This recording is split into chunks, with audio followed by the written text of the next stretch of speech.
Infolib O'zbekiston bu milliy axborot kutubxona haftaligi bo'lib, mamlakatimizda axborot kutubxona markazini rivojlantirish, innovatsiyalarni joriy etish va kitobxonlikni targ'ib qilishga qaratilgan yirik loyiha hisoblanadi.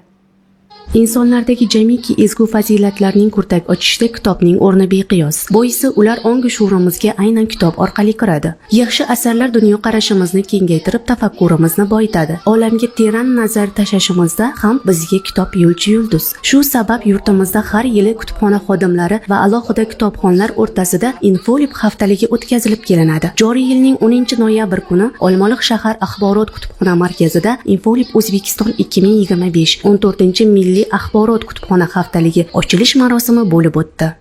Assalom dilimning shaydolariga.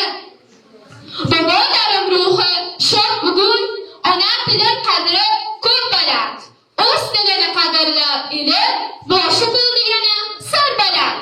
Qayd etish joizki, so'nggi yillarda hayotimizda mutolaaga e'tibor kuchaydi. Kutubxonachilar mavqei mustahkamlanib borayotgani zamirida ham aslida ziyoga, ilmga bo'lgan e'tibor mujassam. An'anaga aylangan ushbu loyiha doirasida shu kuni kitob kelajak sari yo'lchi yulduz mavzusida ma'naviy ma'rifiy tadbir bo'lib o'tdi. Unda 19-umumta'lim maktabi o'quvchi yoshlari ishtirok etishib, yig'ilganlarga kitob inson qalbiga, vatanga bo'lgan muhabbat, yurtga sadoqat, odamlarda mehr-oqibat kabi tuyg'ularni kamol topishdagi o'rni haqida gapirilib, uni o'qigan kishining ma'naviyati yuksalishi, dunyoqarashi kengayishi haqida so'z yuritildi.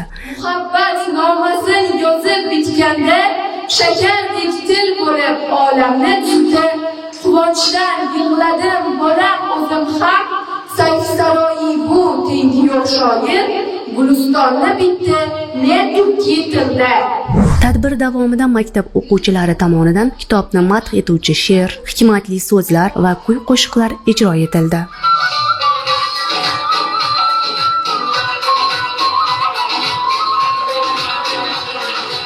Kitob beminnat do'st, eng yaxshi ustoz, bilimlar sandig'idir. Buyuk allomalardan biri farzandingizga kitob o'qishni o'rgating, qolganini kitobni o'zi o'rgatadi degan edi. Bilimlarning xazinasi ziyo maskani doimo kitobxonlar bilan to'lsin.